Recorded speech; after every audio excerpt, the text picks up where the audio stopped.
everyone to please rise and join us in the singing of the Philippine National Anthem, which will be immediately followed by our prayer.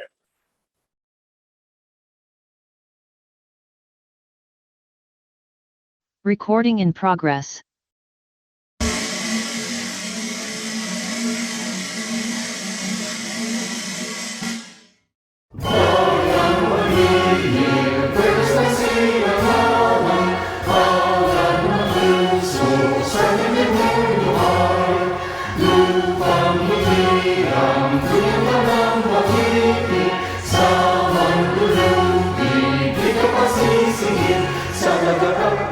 Sa simula, sa langit ng bughaw, may nilagang tula at awit sa paglayang minamahal.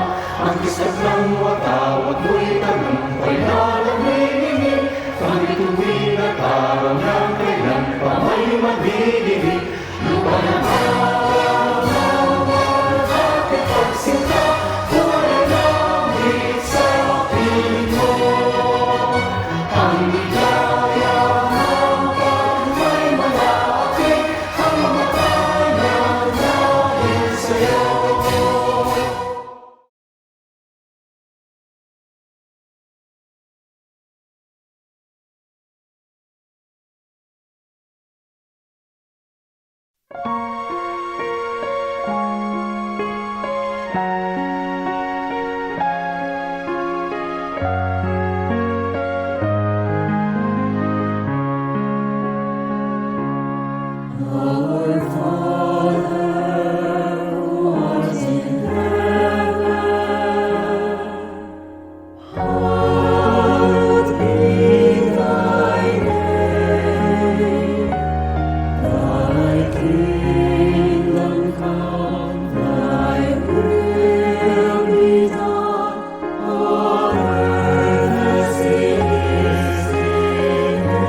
Good morning, everyone. Welcome to this year's Kagitingan Historical Webinar Lectures 2022, a Filipino perspective of heroism and valor.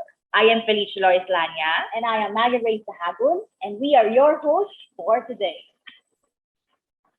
Before anything else, allow me to acknowledge the presence of the following: Department of National Defense Secretary Delphine N. Lorenzana, PVAO Administrator Yusek Ernesto G. Carolina, PVAO Deputy Administrator Asek Raul Z. Caballes, NHCP Chairperson Dr. Rene Escalante, PVD Vice President Mr. Mike Villarreal, Mount Samat FTES Administrator Mr. Francis Initorio, VFP President Cesar P. Pobre, FAME President Lieutenant Colonel Artemio Matibag, Dr. Archie D. Resos from the University of Santo Tomas, Dr. Jose Romel D. Hernandez from the De La Salle University, and Dr. Marilyn R. Ngales from the Lyceum of the Philippines, University, Manila.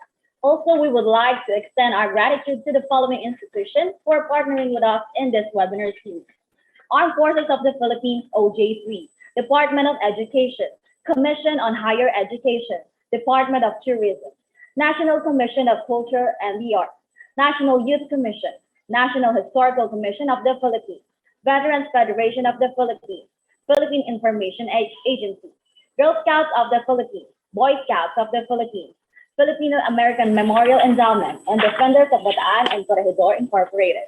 Right now, we have about 175 participants here in Zoom. And for those who were unable to pre-register, we are currently being broadcasted via Facebook Live on the Facebook official page of the Philippine Veterans Affairs Office.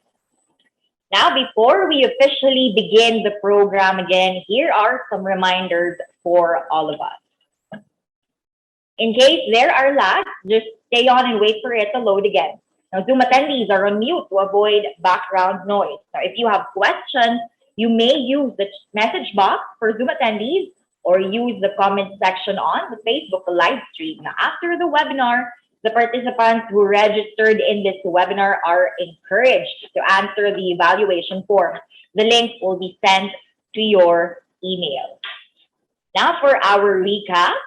During our last episode, we were joined by our 4 resource speakers, Dr. Emmanuel Jeric Albela, who presented his paper on the political history during the Philippine Commonwealth, together with Dr. Archie D. Resos, who discussed to us the diplomatic history of the Philippine Commonwealth with USA and the Empire of Japan. During our afternoon session, Mr. Francis Esteban talked about the diplomatic relations in East Asia before World War II. Meanwhile, a presentation on the dilemmas of Philippines Commonwealth before the war was delivered by Mr. Luis Duriel Domingo. For those of you who wish to watch the previous episode of our webinar, the recorded lectures may still be viewed at the official Facebook page and the YouTube account of the Philippine Veterans Affairs Office. Our lineup for research speakers for this morning's session includes Dr. Angelita Danilip, who will be talking about Jose P. Laurel and his legacy during the occupation, and Mr. Roman R. Sarmiento Jr., who will be presenting to us the epidemics during the Japanese occupation. For the afternoon session, Dr. Jose Victor D. Torres will share to us the notes on the city of Manila at the outbreak of the World War II.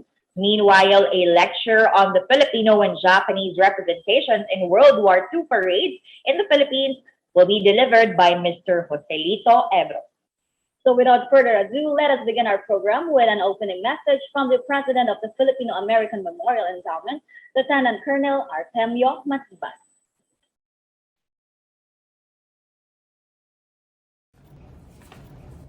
Honorable Undersecretary General Ernesto Carolina of the Department of National Defense and Administrator of the Philippine Veterans Affairs Office.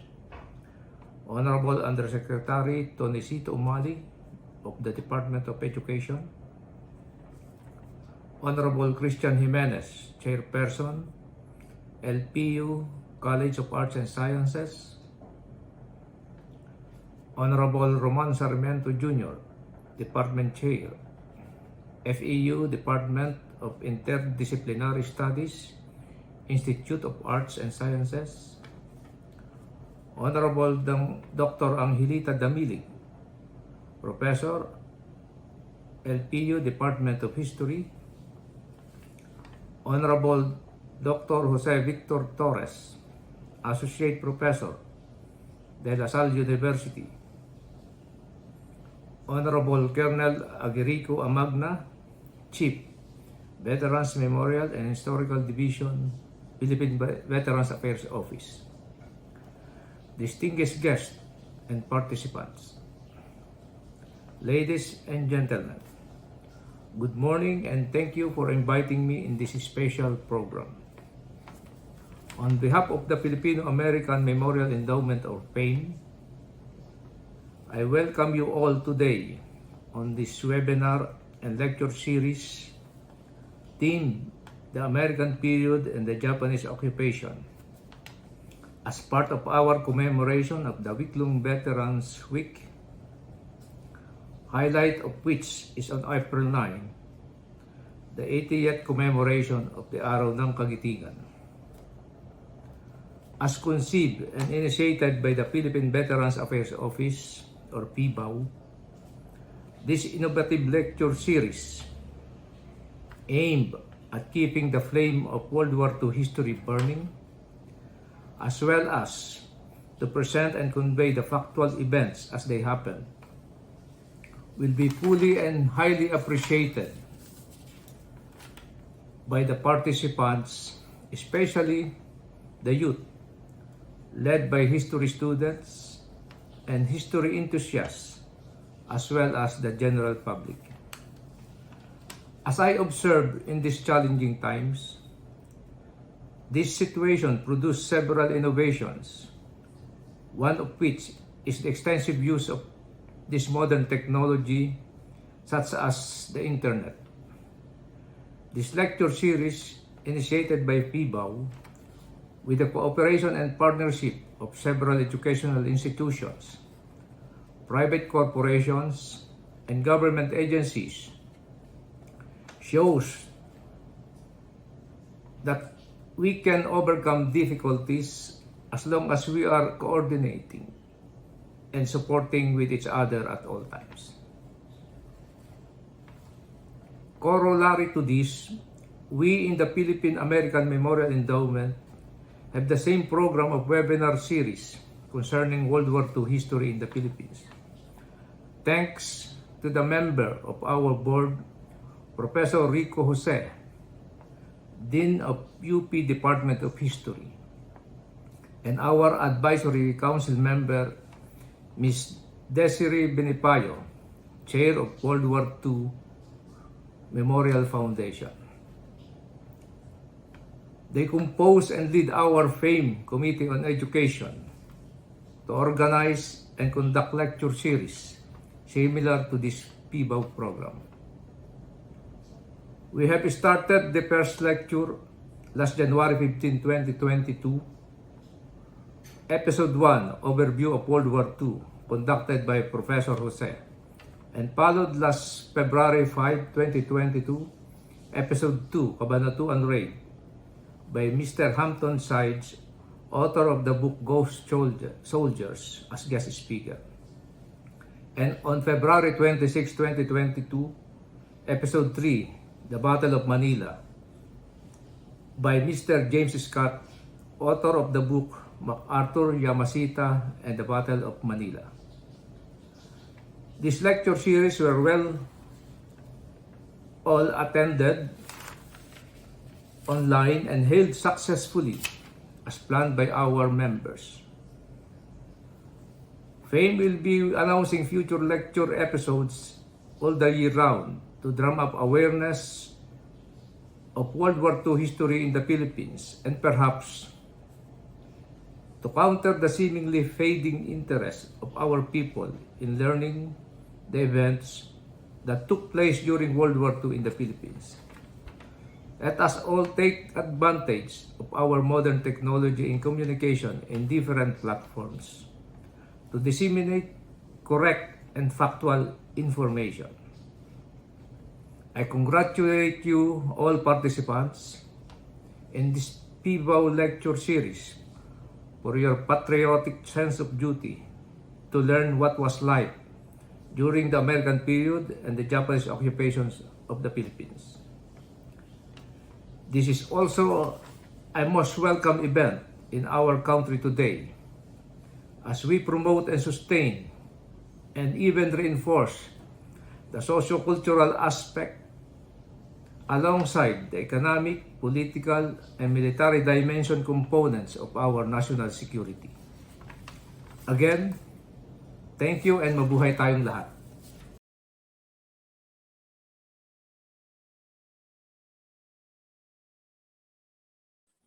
Thank you very much, Being President Matibag, for our welcome message. This time, the Assistant VP for Non-Academic Operations, Lyceum of the Philippines University, Manila, Mr. Paulo Sotero S. Laurel, is here to deliver his message.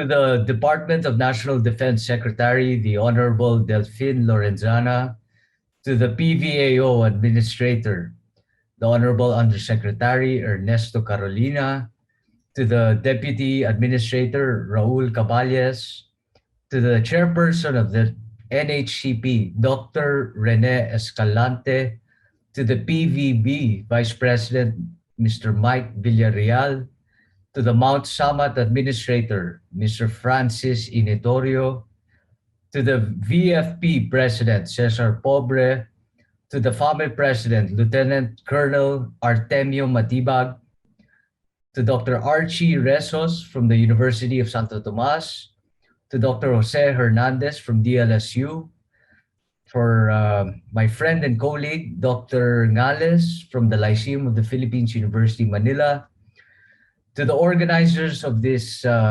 historic event, the Philippine Veterans Affairs Office, and the Veterans Memorial and Historical Division under the leadership of its chief, Colonel Agerico Amagna, to the distinguished moderators, Mr. Joselito Ebro, Mr. Roman Sarmiento, Dr. Jose Victor Torres, and to my friend, Dr. Angel Demilik from LPU, and of course to our VIPs, the students, and to my fellow educators, ladies and gentlemen, magandang araw po sa inyong lahat. It is my pleasure and honor to welcome you to the Kagitingan Historical Webinar today with the theme, The American and the Japanese Period. I would like to personally thank Sir Chris Jimenez for this invite. When I saw the title or the theme of this webinar, I could not resist because if I can share with you all, both sides of my family played significant roles in our country's history during the American and Japanese occupation. So with my maternal side, which I call the Filipino-US side, my great-grandfather is Colonel Alejandro Melchor, Cabinet Undersecretary of the National Defense under President Manuel L. Quezon during the war. He was also part of the Lingayen Gulf during the landing of the Lingayen Gulf with General MacArthur and General Carlos P. Romulo.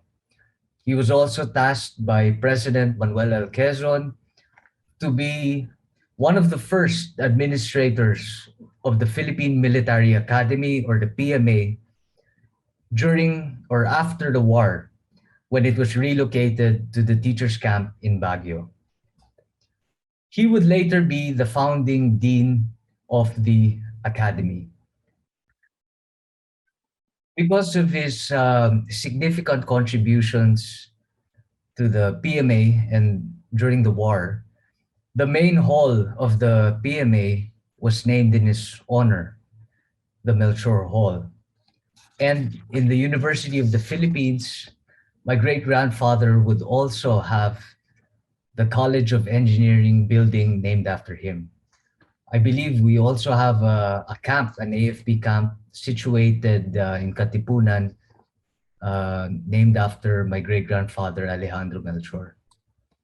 Likewise, his son, Alex Melchor, would later serve in many administrations, probably around 8 or 9 presidents. And he would later serve as the executive secretary under a Ilocano president from 1970 to 1974.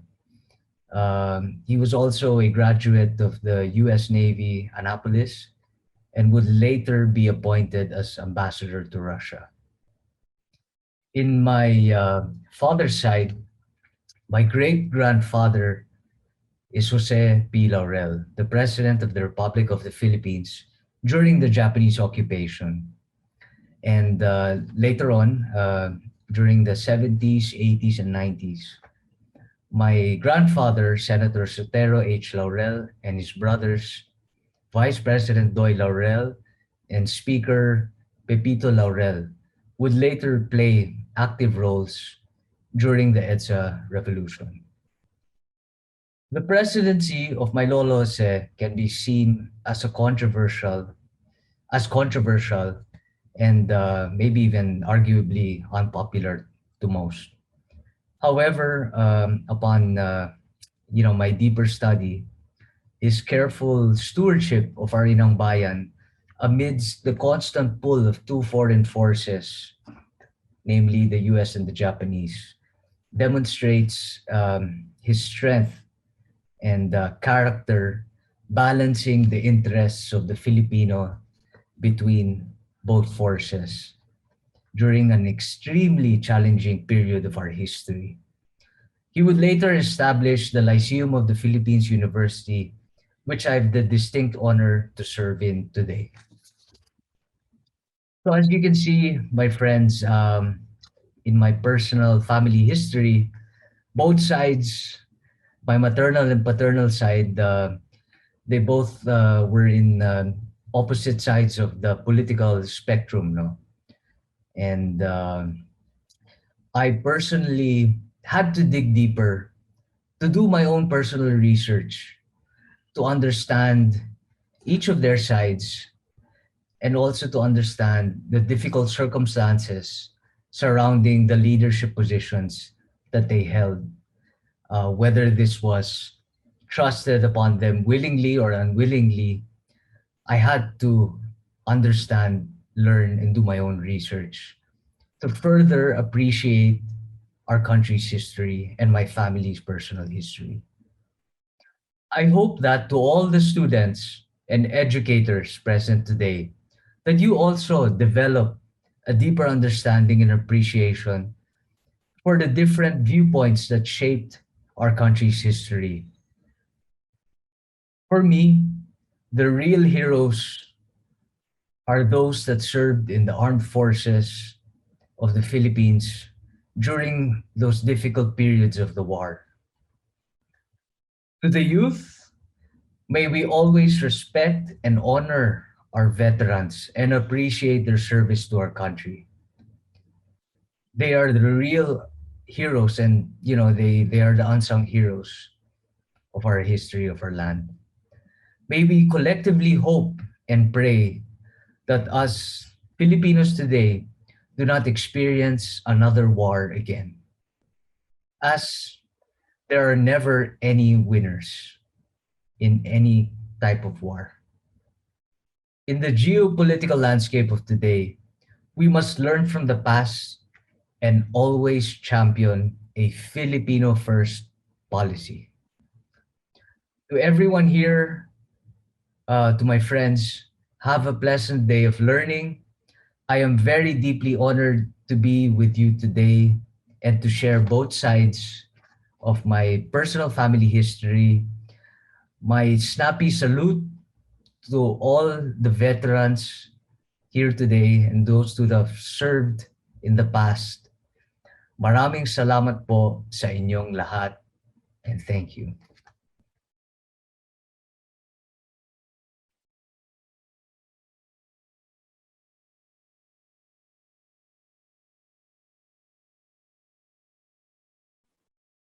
Thank you very much, Mr. Laurel, for your message.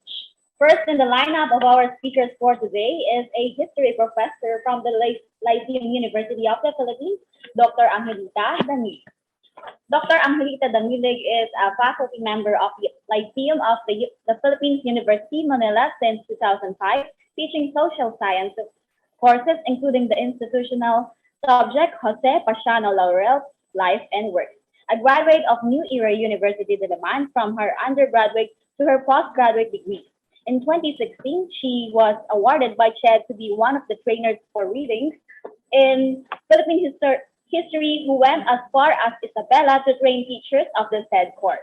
She is an enthusiast of organizing a mini talk about past and current events considered essential for everyone's understanding, especially the students. Ladies and gentlemen, to present to us Jose P. Laurel and his legacy during the occupation, Dr. Angelita Damilig.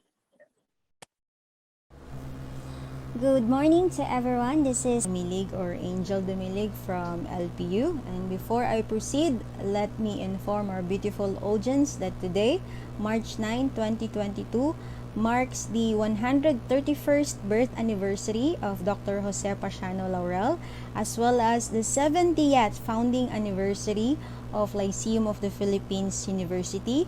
the higher education institution Dr. Laurel has founded in 1952, which I am fortunately connected with. So mabuhay! Mabuhay po tayong lahat.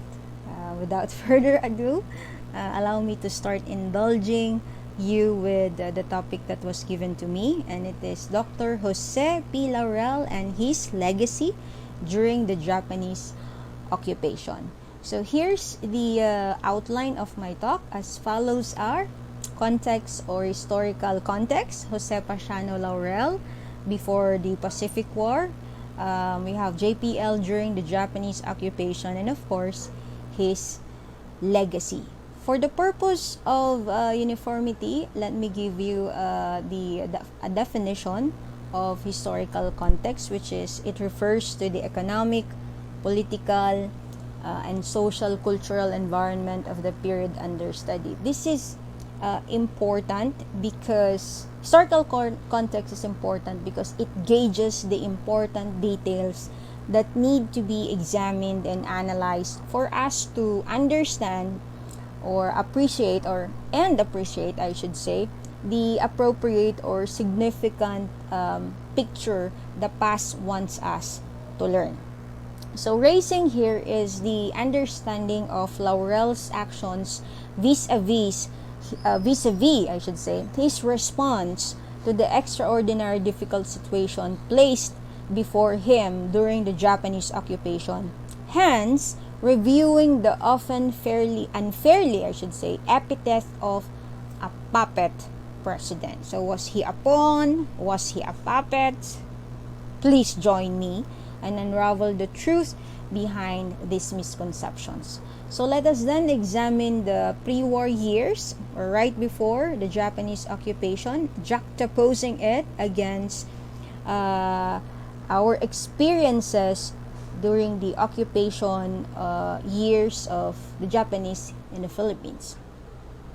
Okay, so we have two images here, the one to your right and the one to your left. So we have here to your right, this is an editorial cartoon that may say something about the life under an American-sponsored Commonwealth government. So here it depicts Quezon and his support to women suffrage. Now, let me inform you that Laurel, on his first time as senator, sponsored a progressive measure about women's suffrage. So for the first time in 1937, Filipino women could now vote. So such right and other rights they enjoyed during those years were provided in the 1935 Constitution, to which Laurel headed the formulation of Bill of Rights. However, our country, at that time, deemed a political entity, was still under an American flag. So we're still a colony of USA. There were still policies that should be approved by the American president, especially in terms of the economic aspect. Our economy back then was highly dependent on American products. American control back then was inevitable also, and shall I say, could be imposing. Hence, we struggled for our economic development. So as early as 1935 also, rice problem was identified. Okay? Yet, of all those things, no popular resistance known at those times. If we try to summarize the Philippine life during the American hegemony before the Japanese occupation, it was dominated by American culture. Okay? On the other hand, we have a propaganda poster used by a guerrilla movement during the Japanese occupation. Here depicts the climate during the occupation, wherein there's a presence of resistance, okay, that was felt because of the guerrillas, the bandits posting as the guerrillas, armed goons, and the others. So this was their way of responding the occupiers' daily humiliations, brutalities, and economic hardships. Furthermore, the Japanese during the occupation controlled almost every aspect of our society. Fuel or transport facilities, transportation, production and distribution or rationing of foods, currency were aspects heavily controlled by the Japanese even when the Philippines was granted independence in 1943. When Laurel assumed the office, peace and order situation was worsening. And despite the initial efforts of the Japanese military administration regarding rice or food problem with its positive and negative results, Laurel still faced the crisis when he assumed the office and struggled to get it going. Challenges, more of these challenges would be in his presidency would be more illustrated as we go on. And next, another thing that we have to understand before the occupation and of course during the occupation, it's the Japanese Empire, the Japanese how extent the Japanese Empire. So this image shows the peak of Japanese Empire in 1942. Initially, the expansions were made to fuel Japan's growing industry, hence taking Korea in 1910, Manchuria as early as 1931, and you also have French Indochina in 1940. So other reason was in a form of response to the sanctions made by Western countries to Japan, specifically United States. Then of course, Pan-Asianism ideology in the 1940s and also prior to 1940s has its foothold in this period. Okay, so aside from this historical context, let me also give you a short background of Laurel. So this backgrounder may also help or support our understanding on his actions during the Japanese occupation. So Laurel was born in Tanawan, Batangas, the same hometown of a great mind and a nationalist, Apolinario Mabini, to which his intellectual prowess and irrefutable patriotism gained him to be one of the advisors of Emilio Aguinaldo's revolutionary government. Like Dr. Laurel, Mabini faced extraordinary challenges, struggling not only against the Spaniards, not only the Americans, but also the selfish and greedy Filipinos. So, this one, I retrieved this from Agpalo's book Prodea et Patria, The Political Philosophy of Josepe Laurel, and I quote, and it says here, Laurel relates himself to Tanawan and Mabini when Dr. Laurel wrote this one. So let's see how Dr. Laurel's understanding to Mabini. It might be due to the circumstances that having been born and raised in the same hometown as our peerless Apolinario Mabini, the sublime paralytic of our history, who is perhaps the greatest Filipino nationalist intellectual produced by our race so far, I early imbibed from the very atmosphere I breathed in childhood and the clear-headed, courageous, and passionate love of country of the hero of Tanawan, end of quote. So that's how he hailed Mabini, and that's also how significant the influence of hometown and of course Mabini was to him. And equally significant was the role played by his parents, the nurturing Doña Jacoba Garcia, and a deeply involved Philippine Revolution personality in the person of his father, Sotero Laurel.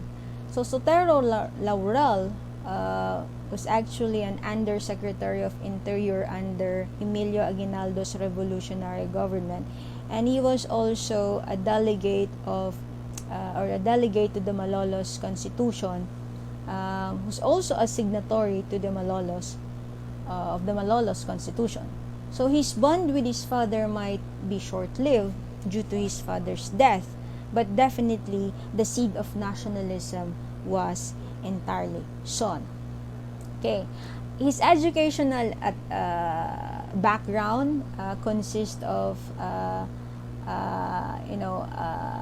law degree at University of the Philippines in 1915, wherein he graduated second among his class and earned the best thesis of that year. He placed, by the way, second in the 1915 bar examination. He also schooled at Escuela de Derecho, which he obtained a degree of Licenciado en Jurisprudencia in 1918, and that same year he was offered a pensionado at Yale University. And in 1920 at Yale University, he obtained a degree of civil law. And before returning home, he went also to Europe for special courses, specifically at Oxford University in England and Sorbonne University in Paris, France. So because of his love for law, social sciences, and humanities, his studies in and outside the Philippines provided him his political and social ideas, provided him political and philosophical social ideas from both Oriental and Western perspectives. There were also personalities that he met and worked with that I believe advanced his academic and professional understanding of law and other disciplines. So one of which is Thomas Atkins Reeds, who is Laurel Superior at the Code Committee from 1912 to 1915. It was Thomas Atkins Reeds who ingrained the concepts of constitutionalism, the humanistic approach of law, and his beliefs of truth, justice, and scholarship in Laurel Junior years. So he was also under George Malcolm, who was a former Chief Justice of the Philippine Supreme Court, and was then a professor and dean of the College of Law when he studied at UP. And they even collaborated in writing a book entitled The Philippine Constitutional Law. He was also under former President and former Chief Justice of the United States Supreme Court, William Howard Taft, when he was at Yale University. So impressive personalities that he met and worked with. The books, actually a lot of books were written even before the occupation. There were a lot of books that were written by our Dr. Jose Pasiano Laurel. Some of these, we have election law, and as I mentioned a while back, the Philippine Constitutional Law, which he collaborated with Malcolm, the local government in the Philippine Islands, and assertive nationalism. So his ideas of moral and political philosophy were actually enshrined on the books he has written since pre-war. So meaning to say, when he assumed the office in 1943 as president of the Second Philippine Republic, he has already this political, moral and political philosophy in him. So no wonder in his presidency, he actually applied it. Those ideas that are applicable in his presidency. His work experience, well, of course, provided him a rich opportunity to interact with different people while learning the dynamics of each position and its functions, especially when he started working in the government branches, as public servants. His work, as public servant. His work experience started at Bureau of Forestry, earning 40 cents per half day in 1909. He was still, high school at the time. Code Committee, Executive Bureau, and in 1922 became an undersecretary of the Department of Interior. So this picture was when he was an undersecretary of the Department of Interior. But it was on February 1923. So this is actually before the war already.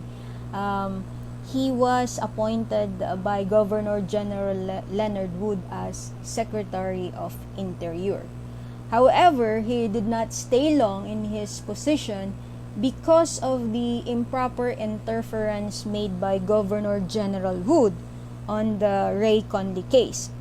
Okay, so who's Ray Conley? Ray Conley was an American policeman who was charged of bribery, found guilty by the office of Laurel. What happened was Conley appealed to Governor Wood, and to the surprise of many, especially the Filipino officials, including Dr. Laurel, Conley was reinstated. He was granted reinstatement. So because of this, what would be your feeling if you're Laurel at that time? You found that this guy was guilty of, this guy is guilty of bribery, and then your main boss would have to say that, you have to reinstate this one. What would be your feeling? I think Laurel was saddened at that time and infuriated. Hence, he resigned. Now, this was considered to be a show of courage. More so, this upholds the dignity of the Filipino people, not minding the loss of his position. Okay. So his resignation, by the way, precipitated the cabinet crisis of 1923, where almost all cabinet members of Governor General Wood resigned, including Osmeña, Quezon, Rojas, Abad Santos, among others. So when he resigned, he went back to practice law. But in 1925, he was elected as a senator. So he served as a senator representing the 5th district, so composing of Tayabas, Batangas, Quezon, Mindoro, and Marinduque. In 1928 to 1931, he was the Senate Majority Floor Leader. Once again, he's working as a public servant. Okay? So, in 1934, he was elected one of the delegates of the 1934 Constitutional Convention. Okay? So, when Americans recognized a Philippine independent mission headed by Quezon and offered us the Tidings-McDuffie Act, which of course ratified by the Filipino people and approved by the American President Franklin Delano Roosevelt, Filipino legislators acted outright the significant provisions stipulated in the act. So one of which is the drafting of a new constitution by Filipinos, hence a constitutional convention. And as I told you a while back, Laurel was elected as a delegate, or he's one of the delegates of the 1934 Constitutional Convention. Okay? But in 1936, he was appointed by President Quezon as an Associate Justice of the Supreme Court. So from executive as a cabinet member to legislative as a senator, and now under judicial department as an associate justice. So 3 branches of the government, Laurel has its he has this experience of these 3 branches of the government already, even before his presidency. So one of the controversial issues or cases that he handled was the Ferdinand Marcos murder case. So the Supreme Court overturned the murder conviction primarily because of Associate Justice Laurel, and he raised the importance that this country desperately need young people with the leadership potential and intellect that Marcos has just displayed. So cut it short, Marcos at that time was acquitted. So Justice Laurel served the High Court under 1941. So let's see what's happening to the western part of the world back then. Prior to 1941, there was already an outbreak of war in Europe. So this was when Germany invaded Poland on September 1, 1939, and France and Britain responded with their declaration of war against Germany on September 3, 1939. So United States back then remained neutral for 2 years. Japan, with fear to be a puppet state of Germany because of its increasing great military power, and Japan posing as the leading actor of Pan-Asianism ideology, signed a military alliance with Germany and Italy called the Tripartite Act. With Germany's invasion of France and the Netherlands, Japan started to expand its empire to the French Indochina, the Vietnam, Laos, Cambodia, and possibly also Thailand. Okay, here's a map of the territorial expansion of Japan from 1931 to 1942. So Korea was invaded by Japan in 1910. By the way, invasion of Manchukuo or Manchuria started in 1931, as I mentioned earlier. Some parts of the China were invaded by Japan in 1937, and Nanjing was one of which, hence the rape of Nanjing. Expansion of French Indochina started in 1940, until the United States started imposing an oil embargo against Japan. He's freezing also Japan's assets in the United States and demanding Japan to remove his presence to China and French Indochina. Meanwhile, so all these things are happening. Meanwhile, on November of 1941, there was this general election. So another landslide victory for President Quezon and Vice President Osmeña.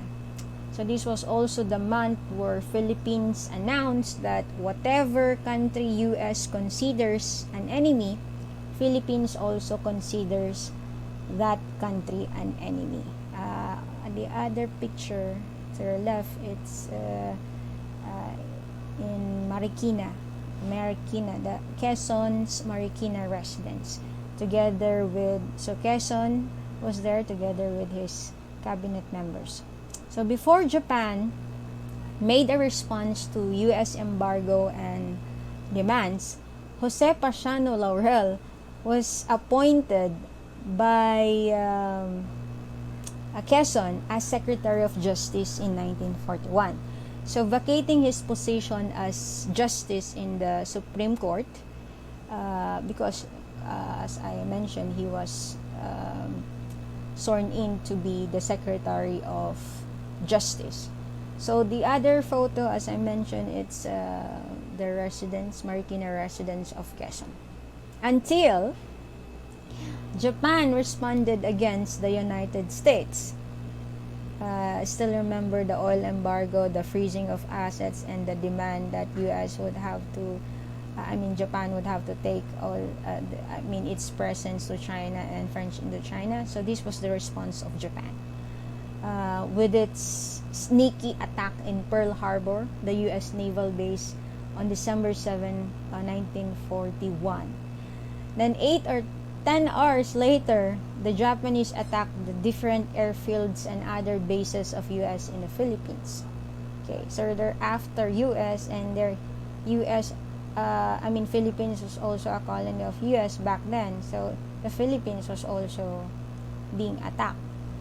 At the same time, Philippines is in Southeast Asia, so Japan attacked the Philippines also. So that was December 8, 1941. The Filipino and American troops were overwhelmed with the attack of Japan. Sensing its unpreparedness, MacArthur ordered them to move to Bataan. So the Filipino and US forces were ordered to move to Bataan. Quezon and a handful of his cabinet members of his choice shall evacuate and proceed to Corregidor. Manila was declared open city on December 26, 1941 to spare Manila from destruction. Okay, so we were being attacked already by Japan. Okay. Then here's, shall I say, controversial picture, and also it posed the question, what was said in Marikina? Okay, so in this photo shows the meeting of Field Marshal and USAFE General Douglas MacArthur with President Quezon, Executive Secretary then turned Greater Manila Mayor Jorge Vargas, and Secretary of Justice Laurel. Originally, Laurel was one of the cabinet members handpicked by Quezon to join him in Corregidor, but the following day, instead of Laurel, Quezon decided the newly appointed Chief Justice Jose Abad Santos to go with him. So it was clear, however, that there would be government officials who would face the Japanese.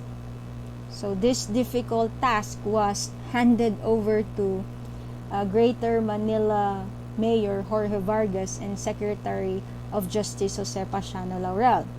Could you imagine their situation at that time? Not only their life was at stake, but the possibility also to be tagged as someone who might take a step that might be interpreted as against the will of the government in America. And another question, why Laurel to be part of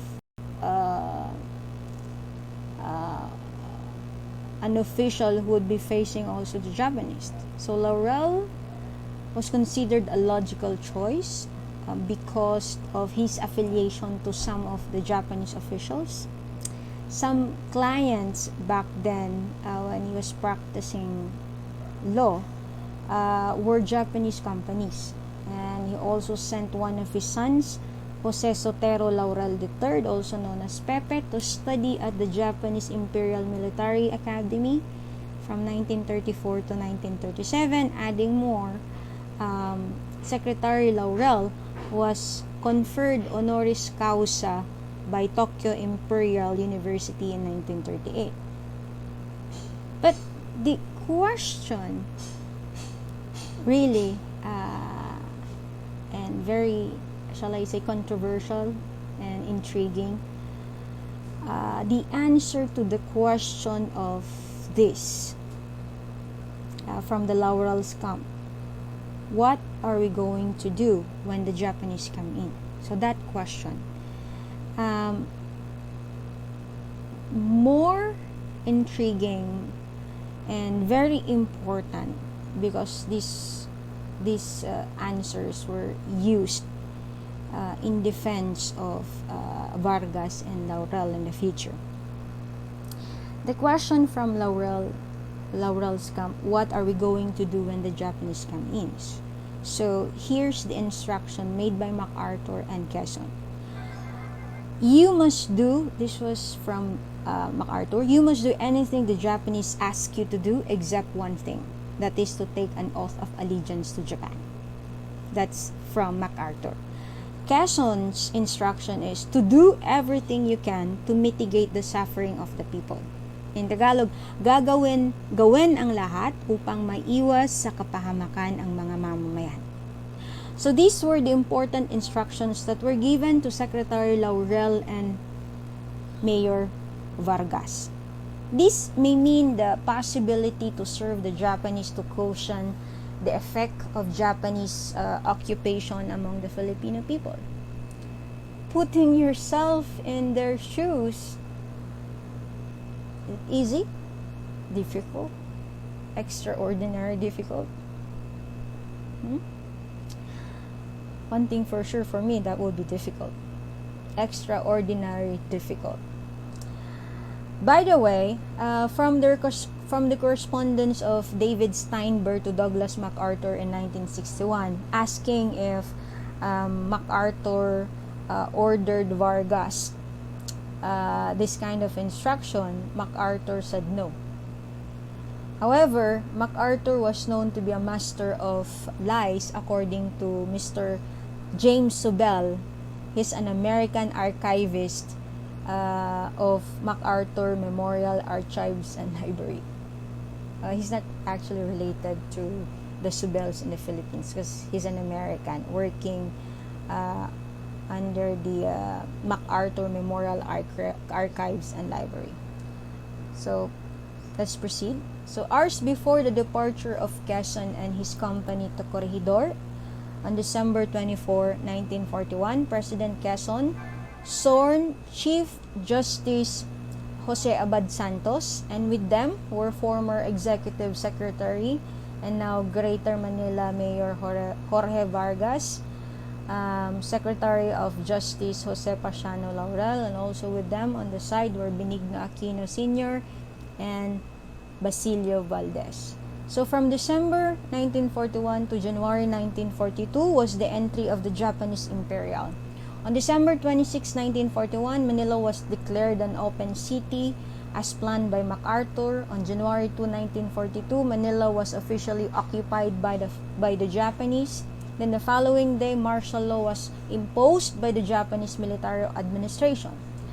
On January 23, 1942, the Philippine Executive Commission was created, providing under Order Number 1 of the Commander-in-Chief of the Japanese military forces in the Philippines. And Jorge Vargas was appointed as chairman of the Philippine Executive Commission. So, this paradigm shows the central administrative organization imposed by the Imperial Japan to the Philippines. So orders must come from the highest authority, the Japanese military administration, to the chairman of the PEC or Philippine Executive Commission, and through him to the 6 commissioners of the commission, namely Interior, headed by Aquino, Justice by Laurel, Agriculture and Commerce by Alunan, Education, Health and Welfare by Recto, Public Works and Communications by Paredes, and Finance by Sison. However, each commissioner has 2 Japanese advisors, okay? And for obvious reasons, they serve to be the eyes and ears for the Japanese military administration. On January 28, 1942, however, Premier Hideki Tojo, before the Imperial Diet, declared in his address before the Japanese Imperial Diet, did I mention twice? Declared in his address before the Japanese Imperial Diet the huge chance of the Philippines be given an independence. So one statement in his address, and I quote, "Japan will gladly grant the Philippines its independence so long as it cooperates and recognizes Japan's program of establishing a Greater East Asia co-prosperity sphere." End of quote. By the way, Greater East Asia co-prosperity sphere is a fulfillment of the Pan-Asianism ideology of Japan. Hence, the rhetoric Asia for the Asians, extending, of course, the rhetoric to the Philippines as the Philippines for the Filipinos. So, because of that, well, of course, there were people who worked so that we would be given that kind of independence. So, on December 8, 1942, the Philippine Executive Commission dissolved all political parties, then created one political party, which is the Kalibapi or the Kapisanan sa Paglilingkod sa Bagong Pilipinas. So this was one party system similar to what Imperial Japan observed at the time. Could the ultimate goal of this was the Philippines alignment to GIAC-PS or the Greater East Asia Co-Prosperity Sphere? I think so. According to Dr. Deviana, a historian, being a member of Kalibapi has economic benefits like obtaining products with cheaper price like rice, oil, and other foodstuffs. So that's the benefit of being a member of the Kalibapi. So Benigno Aquino Sr. was appointed as the Director General of Calibapi. Of course, an inevitable change of structure of PEC, or Executive Commission, Philippine Executive Commission, then was expected. Jose Pasiano Laurel was transferred from Justice to Interior, so the former commission of Aquino. On May 5 to 7, 1943, Premier Hideki Tojo visited the Philippines. So, parade and banquet were prepared on his visit, and he was pretty happy of what he observed during his visit.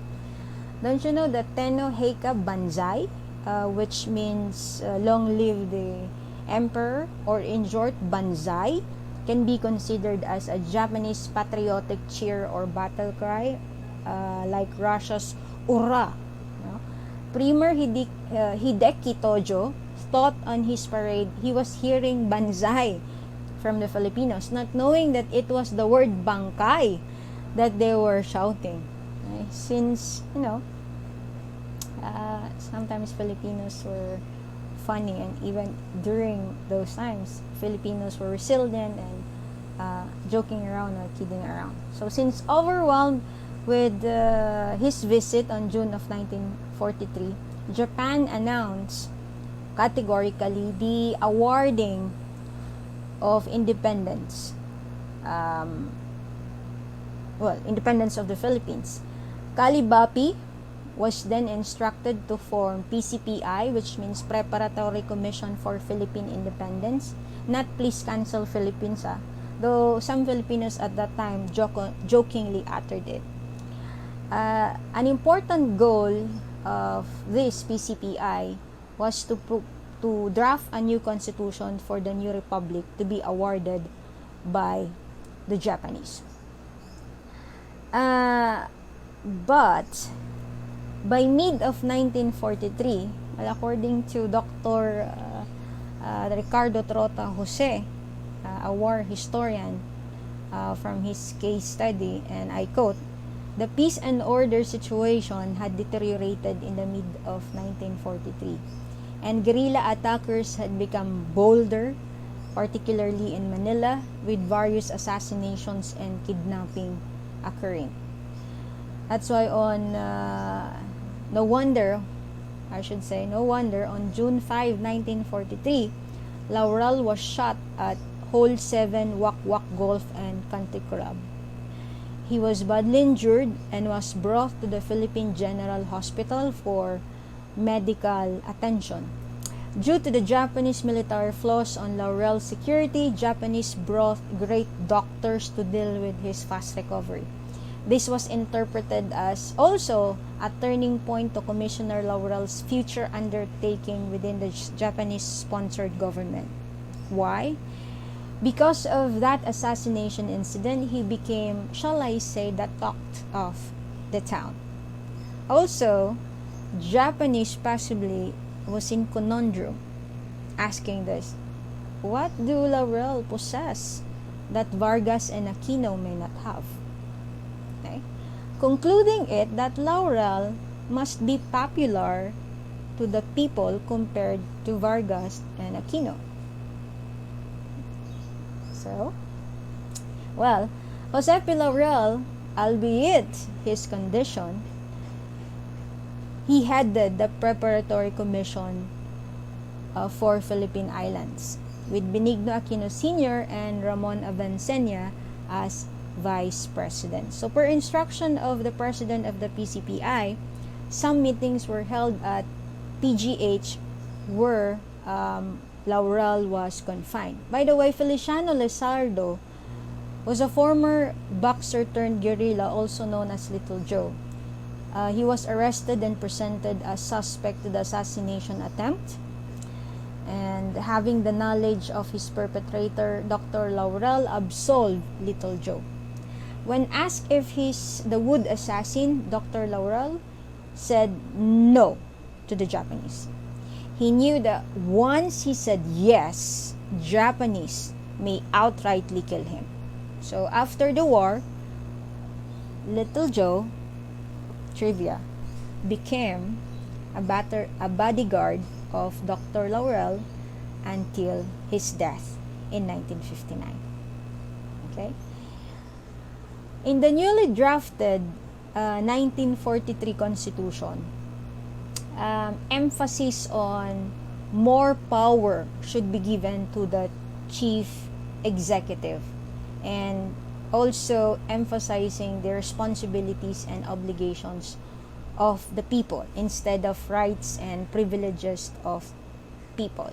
The 1935 and 1943 Constitution, it's quite similar, except of these two important provisions giving emphasis on more powers to be given to the executive, and also the responsibilities and obligations of the people instead of rights and privileges of the people. This 1943 Constitution will only exist during wartime. So if it's peacetime already, this war or 1943 Constitution would be dissolved. Japanese wanted to include, in the drafting of this 1943 Constitution, Japanese wanted to include military conscription. But Laurel, as the head of PCPI, categorically said no. Perhaps the negotiation, the goodness and the greatness of Laurel's negotiation did not fail because there was no military conscription.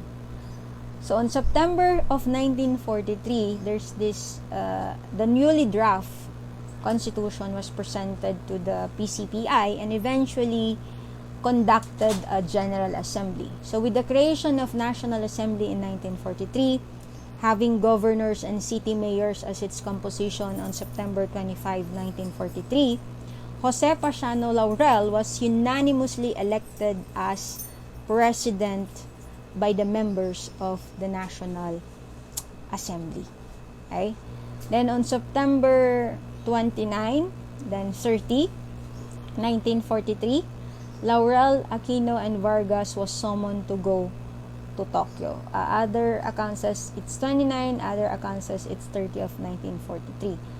Well, what's important is they were being summoned to go to Tokyo.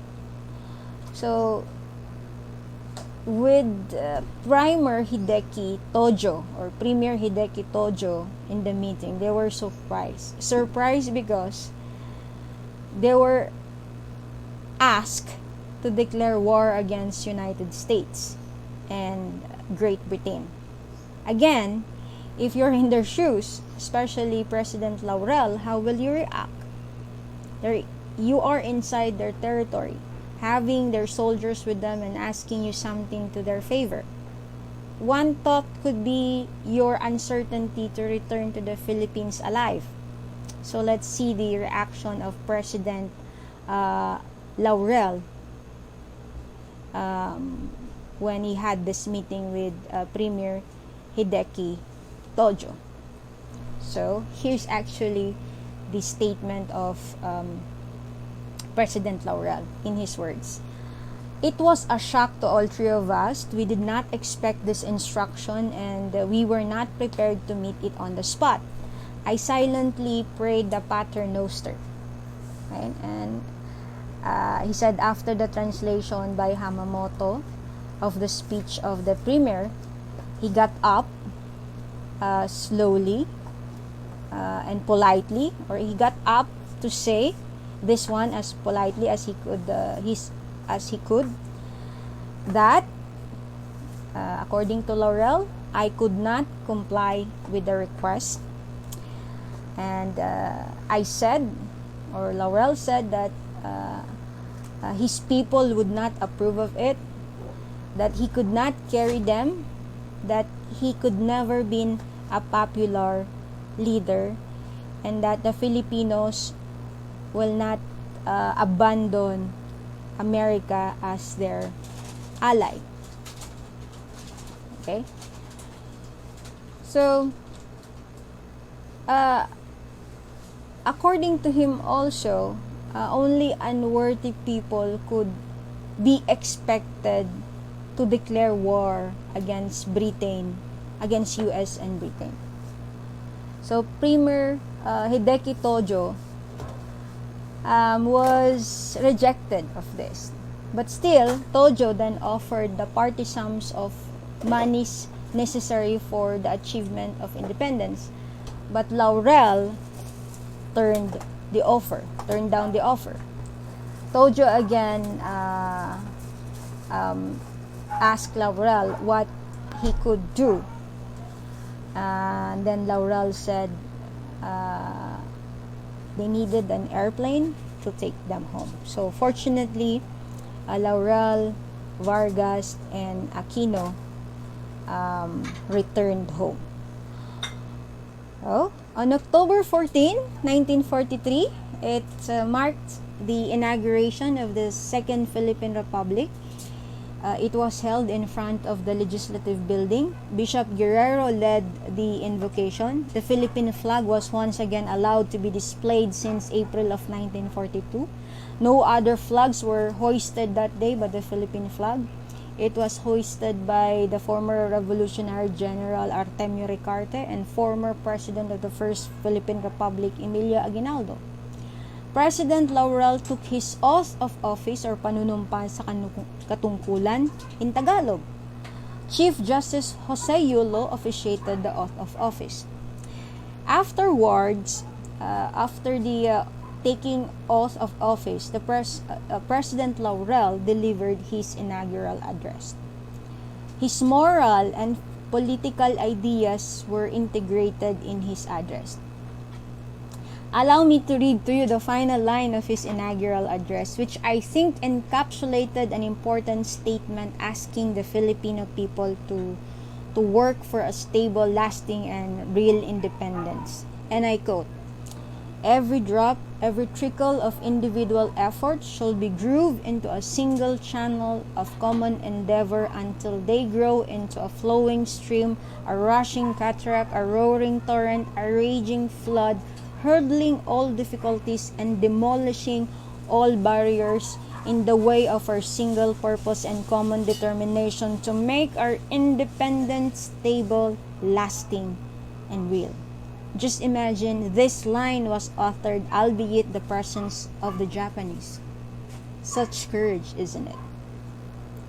That afternoon, however, the newly installed Second Philippine Republic faced an external pressure in which the government must sign the Japan-Philippine Pact of Alliance. Terms of understanding include the close coordination between Japan and Philippines in terms of politics, economy, and military. Rumors started to spread and created fear, especially among Filipino men.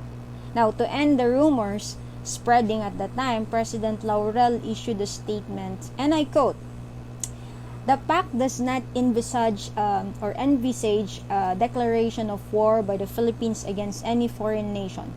No Filipino soldier will be called upon to render military service outside the limits of Philippine territory or to fight except for defense purpose."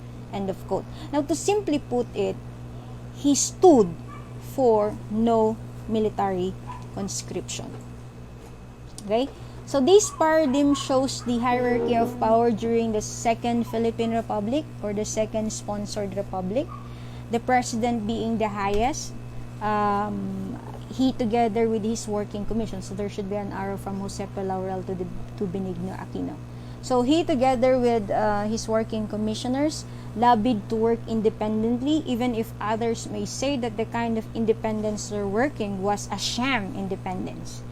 Even calling it as such, nevertheless, I think this brought President Laurel and the government an opportunity to change what needed to be changed for the reason of guiding people to better times, and equally important, to be independent without any external forces including or influencing, I should say, the affairs of the country. Struggles indeed were difficult and real, but the president kept going on.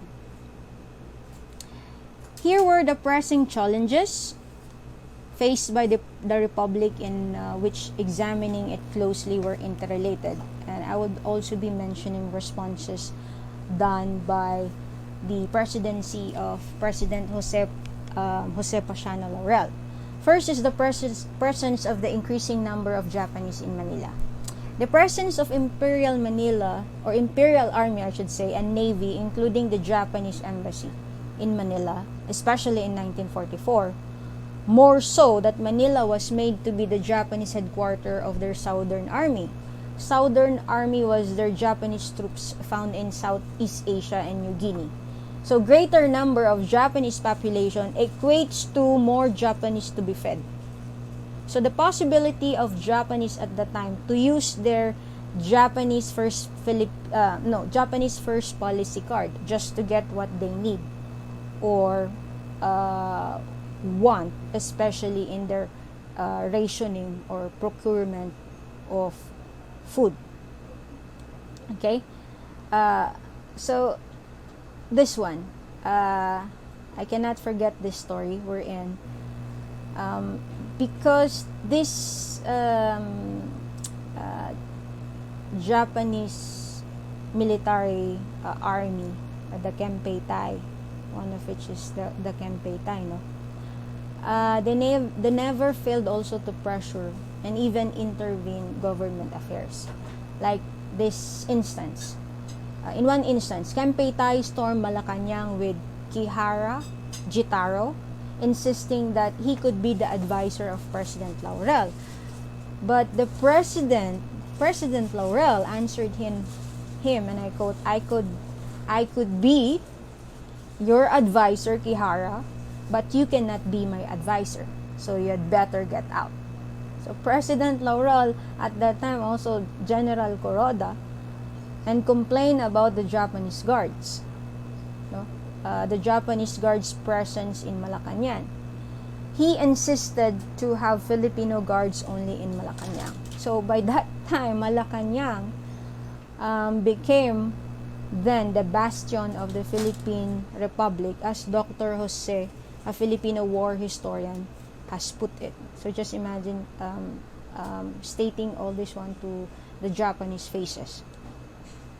So another incident was when Manuel Rojas was implicated of assisting the guerrillas.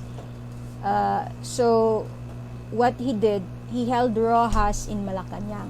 And when the Kempei Tai, the Japan's military police, they asked for the body of Manuel Rojas, President Laurel refused steadfastly to hand over Rojas to the Kempei Tai. Okay. Second challenge could be the guerrilla movements and even the unorganized groups. So the guerrillas are organized groups, may it be Filipinos, Americans, or even Chinese who were serving, of course, their purpose. There were also bandits posting themselves as guerrillas, so they also inflict damage and worsen the situation. These groups have provided resistance against the Japanese and supporters of the Japanese. However, may it be organized or not, it worsened the peace and order of the country. Kempei Tai versus guerrillas or Makapili versus guerrillas. Innocent civilians were caught up in between. So of this situation, who would want to plant or harvest rice, vegetable, or any other crops in the field? So as a response to the worsening peace and order situation, President Laurel strengthened the Filipino recruitment of Bureau of Constabulary. So this bureau oversaw the peace and order in the country. This was also a way to depopulate Japanese army in the Philippines. So President Laurel also offered amnesty to the guerrillas. Okay, so that's the response with regard to the problem of peace and order, staged by guerrillas and even unorganized groups. Diseases also, like beriberi, dysentery, and dengue fevers were common, especially on prison camps like QST camps. Shortage of food among the populace made it more difficult to alleviate the worsening diseases, especially especially the endemic diseases. And as a response to this challenge, President Laurel created a Council of Scientists and Research Advisory Board. So he ordered the members to invent a locally resourced medicine essential at that time. Okay? Another challenge is hunger, or the rice and food problem. Hyperinflation on the side, wherein many Filipinos experienced hunger and starvation during the Japanese occupation. We were not self-sufficient in the production of rice before the pre-war or before the occupation. It worsened when the Japanese occupied our country. Although efforts were done initially by Japanese military administration to ameliorate the situation, like introducing Horai rice from Formosa, building irrigation systems, even inviting a Japanese expert of irrigation system to assess and build irrigations, it went well for a short period of time, but unsuccessful for the longer period of the Japanese occupation. Adding more the strong typhoon and floods in 1942 and 1943 respectively, which added the worsening of the rice problem. Also, to the lack of cooperation among Filipinos who were observed, or these were actually observed during the occupation of the Japanese. So, as a response to this challenge, Food Administration was created. So NARICA, or National Rice and Corn Corporation, at first was the government agency responsible for the procurement, rationing, and the control of price. When assessed as ineffective, BIBA, or the Bigasang Bayan, was created. So this time, Japanese were not allowed to have their fair share in the rationing.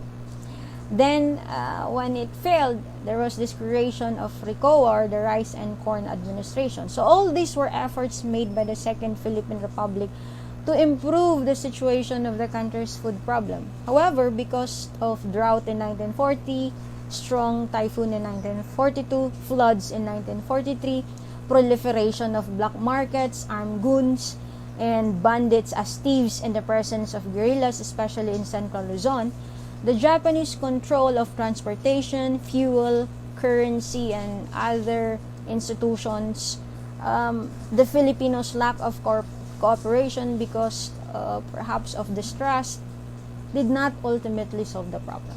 So President Laurel, emphasizing with the people, live simply. No lavish parties were allowed in Malacanang, no gift given to the president, dishes were limited, and other austerity measures that they've done. Okay. Now, another one is espionage, which is actually the use of spies for spying. So there were the Filipinos who were paid by the Japanese to spy anyone or everyone to serve the interests of the Japanese. Makapili, or Makabayang Katipunan or Kalipunan ng mga Pilipino, was an independent body of the government that was created on December 8 of 1944. President Laurel at that time was forced to be present in the inauguration of Makapili. Artemio Ricarte was actually its head. So this was the response of the Japanese against American air raids and Filipinos cooperating with the Americans in 1944. So in this system, many were implicated. Even innocent people were not spared. So as a response, Bureau of Investigation was created to serve its purpose. Also, there were detainees who were held in an area, but when President Laurel has this knowledge, I should say, he released them. So aside from these challenges and responses that were provided by the presidency of Dr. Laurel during the Japanese occupation, there were other efforts done by his presidency. So one of which is the creation of central bank to solve the problem of high inflation in the Philippines. So we all know that the Japanese controlled the currency, hence the so-called Mickey Mouse money. So creating a central bank, he envisioned that there would be a day, someday we could mint our own money without already the control of the Japanese, and it would help the inflation of the Philippines.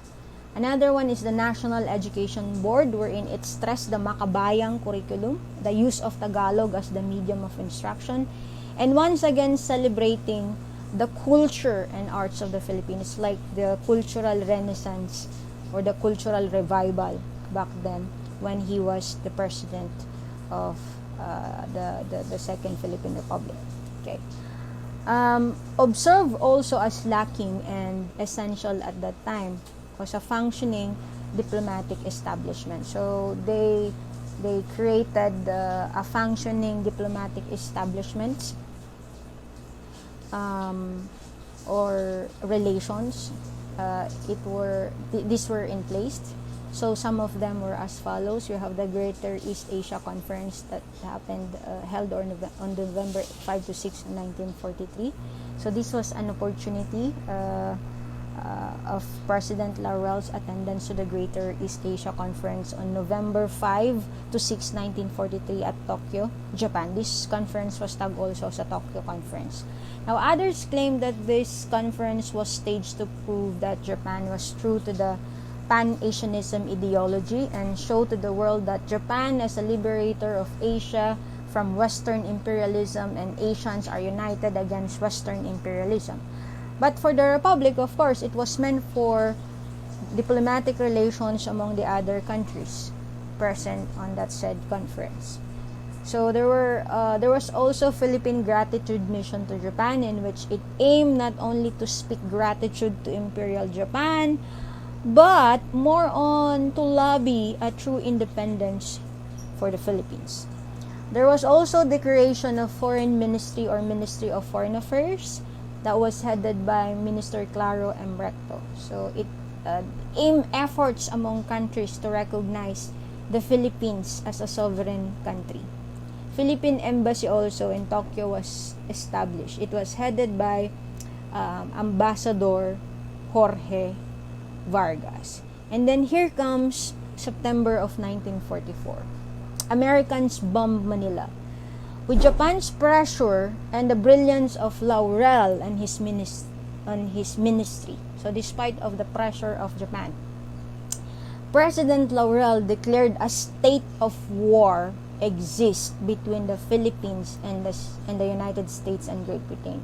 State of war and not declare of war. So state of war exists. So state of war exists instead of declaring a war. State of war exists meant as a matter of fact. Okay, so the Japanese or the Japanese or the United States failed to understand this one, because for them it's similar, it's the same. But what important here also is the Japanese, on the other hand, failed to understand the content of the proclamation. That proclamation signed by Jose Paciano Laurel, there's absence of military conscription, or there's no military conscription. So this was proclamation number 30 signed by President Laurel, and then this was an excerpt from the proclamation, and I quote, "Now therefore I, Jose P. Laurel, President of the President of the Republic of the Philippines, do hereby proclaim that a state of war exists between the Republic of the Philippines and the United States of America and Great Britain, effective September 23, 1944 at 10 o'clock in the morning." So end of quote. So there's also a legal implication of, or legal infirmity of, proclamation number 30 signed by President Laurel. In legal parlance, this document be considered unconstitutional or invalid. Why? Because according to Section 12 of Article 2 of the 1943 Constitution, President could only declare a war with the concurrence of 2/3 votes of the members of the National Assembly. So before issuing proclamation number 30, there was proclamation number 29 that was released on September 21 of 1944. And its effectivity, it's 9 a.m. of September 22, 1944. So proclamation number 39 was the proclamation of martial law, or declaring martial law throughout the Philippines. So because of this, many members of the National Assembly returned to their province or hometown, and some were into hiding already. But President Laurel and the other members who, by the way, lacked quorum at the time, staged a meeting, obviously for a show. So it was on September 22, 1944, that President Laurel issued Proclamation number 30. And according to Dr. De Viana, a historian, the issuance of Proclamation number 30 could mean Laurel wanted him only to be responsible for such action, hence the non-participation, or he did not include the members of the assembly. So if I may add what Dr. De Viana mentioned, he's also a selfless, and that decision is actually a righteous act. Okay?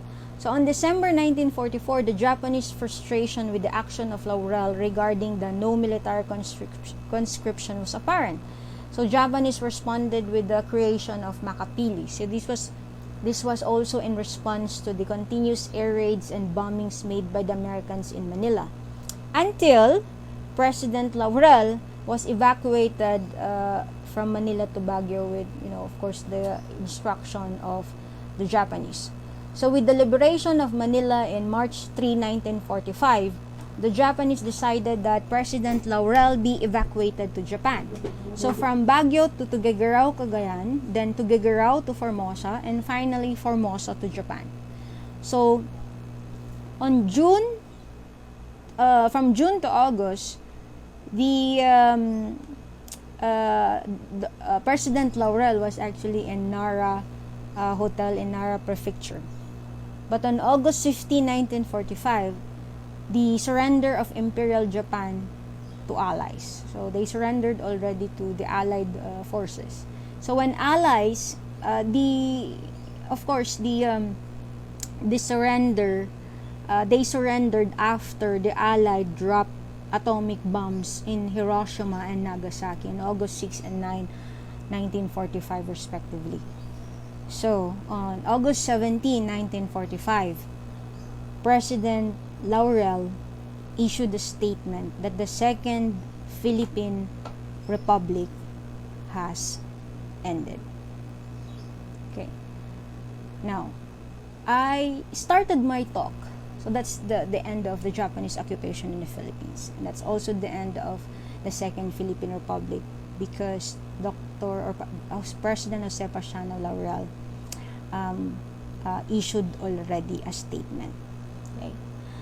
I started my talk with a historical context and a background of Dr. Laurel, even his pre-war experiences were included.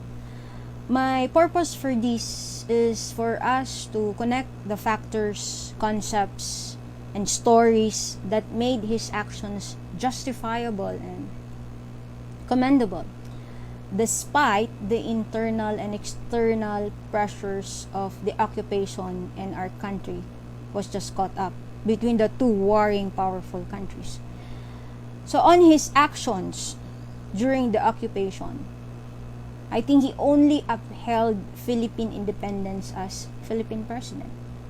Imagine refusing the request of Japan to declare war against US and Great Britain right before his inauguration, refusing military conscription, even a state of war exists between the Philippines and United States and Great Britain, refusing to hand over Rojas to Kempeitai because he knew he'd be dead if he allowed him to be taken away, refused to have his Japanese advisor as the president of the Philippines, refused to have his speeches edited, actions that were taken detrimental to the Japanese interests, yet solidarity for fellow Filipinos, namely meeting with some guerrillas at the Malacanang Palace, offering amnesty to guerrillas, releasing detainees, and even pardon a guerrilla member who wanted to assassinate him.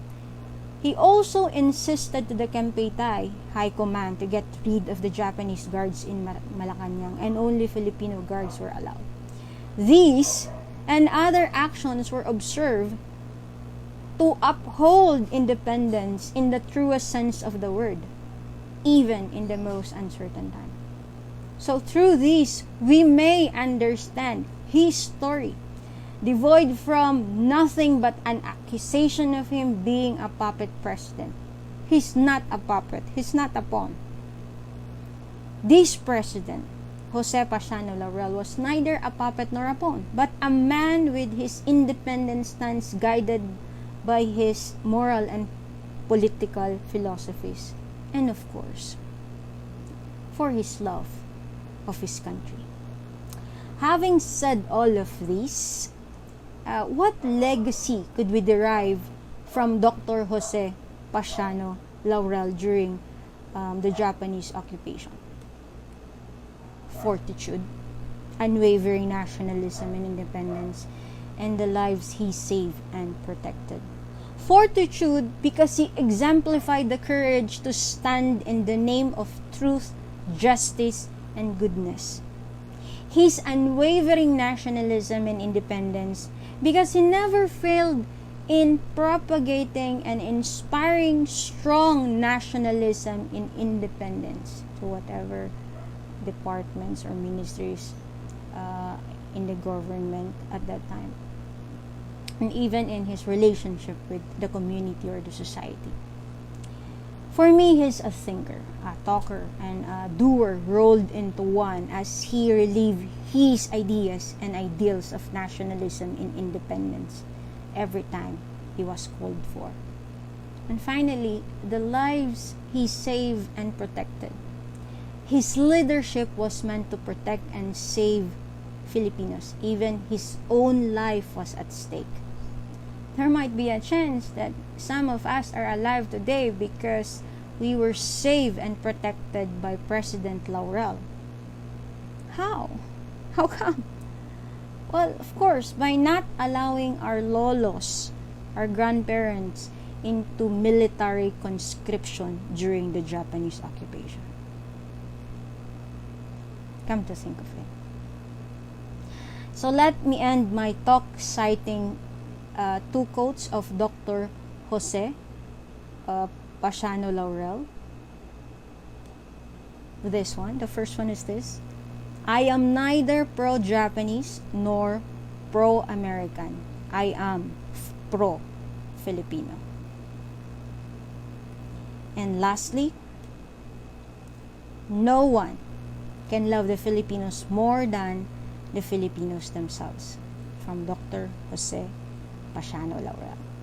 So thank you very much, and always stay free.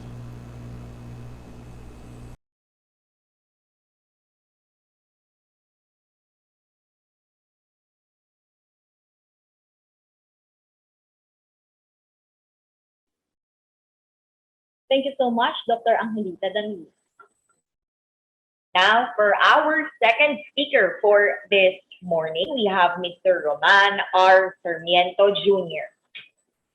Mr. Roman Sarmiento Jr., or Oman to those who are close to him, is the department chair at Far Eastern University of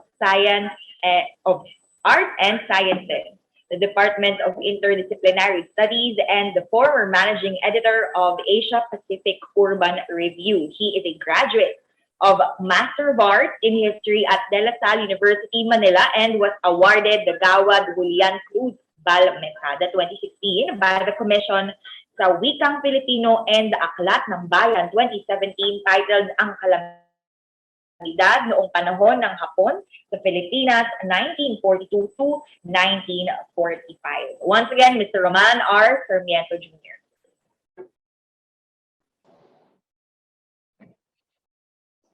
Again, good morning, and let me share to you the fruit of my labor on one of my research during the Japanese era. Specifically, it's all about environmental history, and I titled it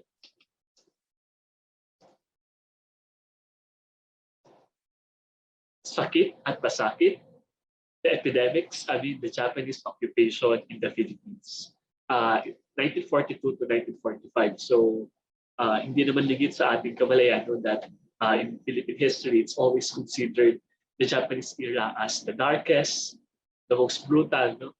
But despite of that event, how about the disasters or the calamities that happened during that time? And on this study, on this lecture, I will emphasize the epidemics. No? But before that, let's just understand what are the different natural calamities ba? So, meron pong tatlong klase ng natural calamities. First is geophysical. So, it's all about the lands, no? Lindol, pagguho, tsunami, and volcanic eruption.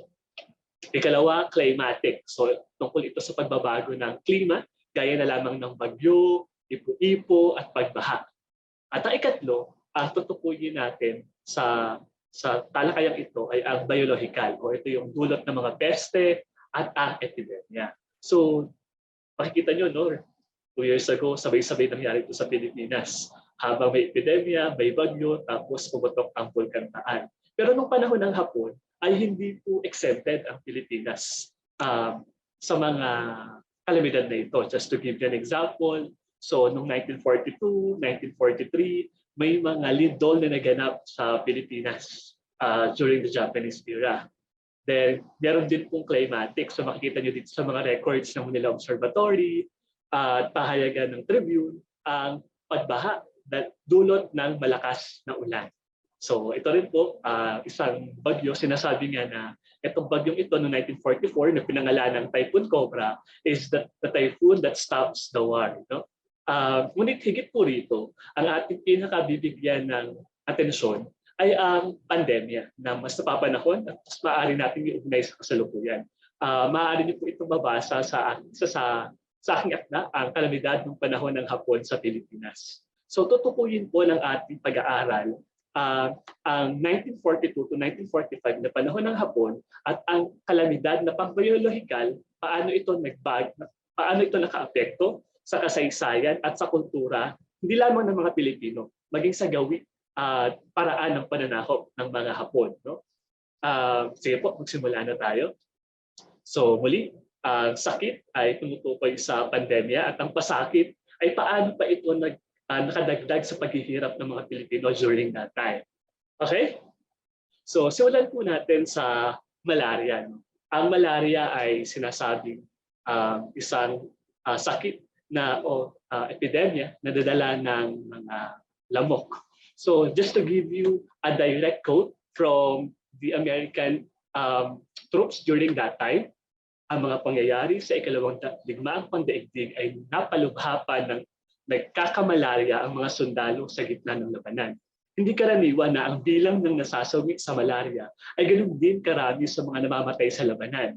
Matapos ang pag-atake sa Pearl Harbor, pinamahalaan na ng mga Hapones ang Pilipinas at persaho umatras si General Douglas MacArthur kasama ang 1,000 sundalo sa Tangway ng Bataan. At sa loob lamang ng ilang linggo, nakakampo sila sa mainit at mahalumigmig na kagubatan na puno ng mga lamok. 200 hanggang 700 tao ang nakaranas ng pagtitiis sa lagnat at pagdedeliryo at ito ay nauwi sa halos 24,000 ang sawi. So habang nakikibaka sila sa gitna ng digmaan, ay nakikibaka pa sila sa sakit na dala ng mga lamok, which is the malaria. Sa kabuuan daw ng panahon ng Hapon from 1943 to 1945, sinasabi na halos 600,000 ang nagkasakit ng malaria. Nagkakaroon sila ng mga scientific pag-aaral gaya sa San Lazaro kung paano magkakaroon ng lunas. At isa nga sa sinabing panghaliling gamot during that time ay cinchona. Nung sinerch ko po ito yung cinchona, it's a medicinal plant na substitute medicine para daw sa sakit na malaria. Sumunod, ang tuberculosis. Ito naman ay sakit din na dala ng isang bakterya. Mostly ang tinitira niya daw ay baga. No? Tinataya daw noong 1936, before Japanese era, almost 32,000 ang namatay because of tuberculosis. At nung pumasok ang mga Hapon, sumapit ang 1943, halos 80,000 na daw ang taong nasuri at napagaling sa pagkakalatag ng dibisyong tuberculosis. So mas tumaas daw ang bilang ng mga nagkasakit ng tuberculosis. These are just some newspaper clips. And just to give you some accurate statistics, no? Ito yung bago ang panahon ng Hapon, at ito yung panahon ng Hapon sa Pilipinas. Kung makikita nyo sa kabuuan, yung bilang ng pagsusuri nung panahon ng bago ang panahon ng Hapon ay almost 700,000. Tapos nung panahon ng Hapon, 100,000 lamang ang kanilang nasuri. Kaya ang naging epekto, sinasabi na ang bilang ng positibo bago ang panahon ng Hapon ay 42,000, samantalang nung panahon ng Hapon, 17,000. Hindi nakakahulugan ito na mas bumaba ang mga nagkasakit ng tuberculosis, no? Sabi nga sa hashtag ko, ganun ka-importante yung mass testing kung saan kailangan mas marami ka sinusuri o tinetest para masubok talaga kung gaano karami yung nagkasakit. So hindi ka mas mababa ang bilang, ay mas mababa na yung dami ng nagkasakit sapagkat nandun pa rin tayo sa dami ng tinetest ng sakit na ito. So hashtag mass testing. Next ay ang ketong. Yung mga larawang nakita nyo rito ay kuha o screen grab sa pelikulang Kulyon noong 2019. No? Isang lugar o leper colony na itinatag ng mga Amerikano upang isegregate nga yung mga taong may ketong doon sa mga walang ketong. Ang ketong nga ay sinasabing dala rin at sakit na dala ng mga bakterya na siyang sumisira sa ilang bahagi ng katawan ng tao. Kaya may mga something teklat or sugat sa kanilang mga balat. Obviously, pinandidirihan ang mga taong may ketong.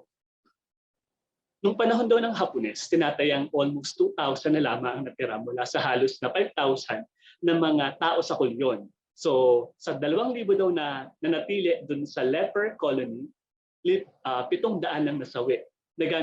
Pero may mga ilang kwento rito na nagamit daw nila yung sakit na ito para hindi makadagdag ng pasakit sapagkat sinasabi nila na kapag sila may karamdaman ay hindi na sila sinasaktan o kaya ay hindi na nilulusog ng mga Hapon yung kanilang mga tahanan nung panahon na yon. Again, just to give you a specific quote from these people, isa Simeon from Cebu.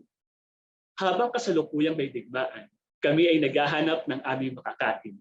Pinagpapalit namin ang aming mga baro at kamiseta para sa bigas. Kami ay madalas natatakot sa mga Hapones, kaya't sa gabi kami umaalis upang maghanap ng makakain. At lagi kami malapit sa mga bakawan upang kami ay makapagtago sa oras na marinig namin na paparating na ang mga bangka ng mga Hapones. So, bagamat may mga exception, gaya ng sinabi ko kanina, ngunit meron pa rin talagang nakadanas ng pasakit sa gitna ng sakit na kanilang dinaranas. Sumunod dyan ay si Dolores, 17 taong gulang, at ito ang kanyang naratibo. Nang sumiklab ang digmaan, ang lahat ay napuno ng pangamba na maaaring dumako ang mga Hapones sa Kulyon. Ang mga madre ay nabahala sa amin na walang mga asawa at pamilya na maaaring dukutin ng mga Hapones o maging ng mga gerilya. Isang madre ang nagmungkahi na kami ay humanap ng asawa na may ketong upang magbantay sa amin. Kaya't aking napagpasyahan na pakasalan si Juanito, hindi nagkaroon ng kaayusan sa Kulyon. Marami sa amin ang nagugutom at walang ibang makain, kundi sirang mga karne na kanilang ikinasawi. Ang iba naman ay namatay sa pagkain ng hindi magandang paghahanda ng korot. Ang korot ay isang root crop. No? May ilang mga umaga na natagpuan na lamang ang mga may ketong na patay na sa ilalim ng kanilang mga kulambo. At ito pa, si Hipolito, 10 taong gulang, 10 years old, batay sa kanyang naratibo. Ako ay nasa unang baitan ng pumutok ng digmaan. Dahil ako'y isang batang scout, ako ay tumugon sa panawagan ni Dr. Nolasco na tumulong sa mga nangangailangan. Ako, kasama ang aking mga kaibigan na sina Pastor Sabar, Juan Patubo at Simeon de la Cruz, ay bumuo ng pangkat upang mahagilap na makakain. Ako ay 10 taong gulang at ang pinakabata sa pangkat. Ngunit ako ang nagsilbing mananakpo. Isang araw noong 1942, kumalat ang balita na susunugin ng mga Hapones ang Kulyon. Napagtanto ko na ito ay napakahalagang iulat. Kung kaya't hinanap ko ang pinuno ng gerilya, lula ng aking baroto ay dumako ako sa paraguan na hindi nagpapaalam sa mga magulang. Naglakbay ako mag-isa ng halos 1 linggo baon-baon lamang ang kamoting kahoy at saging. Napakahirap hanapin ni Amores o ang pinuno ng mga gerilya. Nang aking nasabi na ang balita ay agad akong pinabalik. Sa aking pag-uwi ay nakita ko na lamang ang karagatan sa tabi ng tulyon na nasusunog. Hindi ko na naabutan ang labanan sa himpapawid at karagatan. Ngunit nakita ko na lamang ay mga bangkay na lumulutang sa dagat at nangamoy ng halos isang mundo. So ilan lamang ito sa mga naratibo ng mga taong nabuhay noong panahon na yun sa kulyon. Yung ilan ay may mga sakit na ketong at ang ilan naman ay wala. Ngunit nandun pa rin yung pasakit na dala ng mga Hapones. So despite of this epidemics, paano ba pinamahalaan ng mga Hapon yung mga epidemyang ito? So ilan sa kanilang mga inilunsad ay ang pagkakaroon ng sertipikong pangkalusugan. So dahil nga nakikita nila na environmental yung problem, bacteria, viruses, and the like, ay nandun yung pagsusulong ng malinis na kapaligiran. Nilansan din ang batas na malinis na pagkain gaya ng Pure Food Law. Yan. Mga health convention na pinapangunahan ng mga doktor during that time. Yun nga, pagsusulong ng kalinisan sa kapaligiran. And also, they also implemented the Executive Order number 67 na kumukontrol sa supply at the same time presyo ng mga gamot. Kasi nga, dahil nga dumadami yung mga nagkakasakit, tumataas ang demand, tumataas ang presyo. So there are some records from the newspaper na they limit the price of this commodity. So ilan yan sa mga kanilang mga sipi mula sa mga pahayagang aking nasaliksik.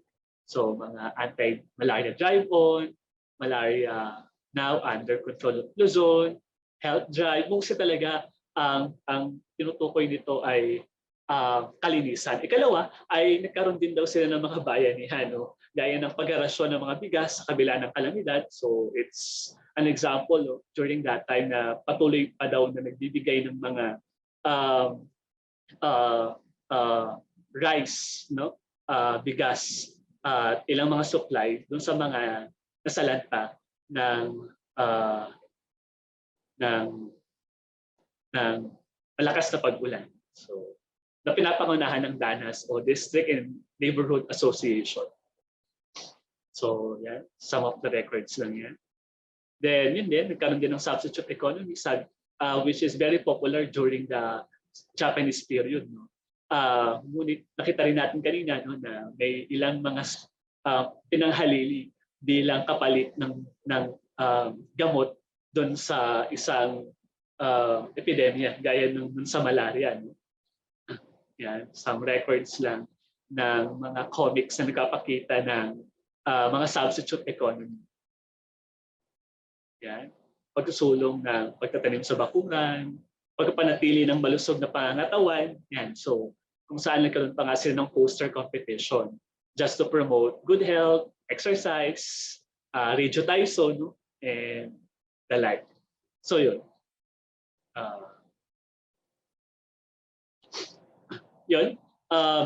Technically yun yung pinaka laman ng papel na ito, ng lekturang ito. At bilang konklusyon, napakita natin kung paano naka-apekto ang mga aspektong pangkapaligiran para sa pagbabago o at the same time pag-adapt ng mga tao during that time na siya nagpabago ng kultura at ng kasaysayan nung panahon na yun. Maliban dito ay naipahayag din natin yung ilang mga polisiya ng mga Hapon just to prevent at the same time to cure this epidemics. Ngunit sa huli nga, bagkos ay nagkaroon ng ilang mga measure to prevent this sakit. Ngunit sa pagsipat pa rin natin sa kasaysayan ng mga Hapon, mas matindi pa rin yung pasakit na kanilang ibinigay at ipinadama sa ating mga Pilipino. So generally, sa pag-unawa natin ng epekto ng kalamidad, ng pandemya, ng epidemya, ay maaari nating makuha yung konsepto ng socio-cultural na pananaw. No? Makikita natin na yung mga taong may sakit ay hindi naman, or nasa gitna ng pandemya, ay hindi naman talaga pasaway o kaya ay mga may hinaang kalusugan. Bagkos sila ay mga biktima noong panahon na yon, at sa kabila nito ay kailangan nilang mabuhay. Mas malubha pa nga siguro noon sapagkat hindi lamang sila nabubuhay sa gitna ng pandemya, bagkos ay nandun pa rin yung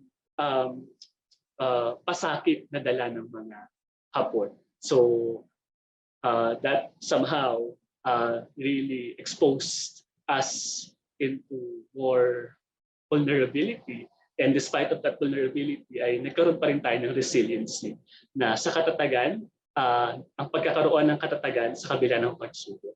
So yun, muli ito ang sakit at pasakit, kung papaanong ang mga sakit ay nakadagdag para magkaroon ng pasakit ng mga Pilipino noong panahon ng Hapon sa Pilipinas. Muli, maraming salamat.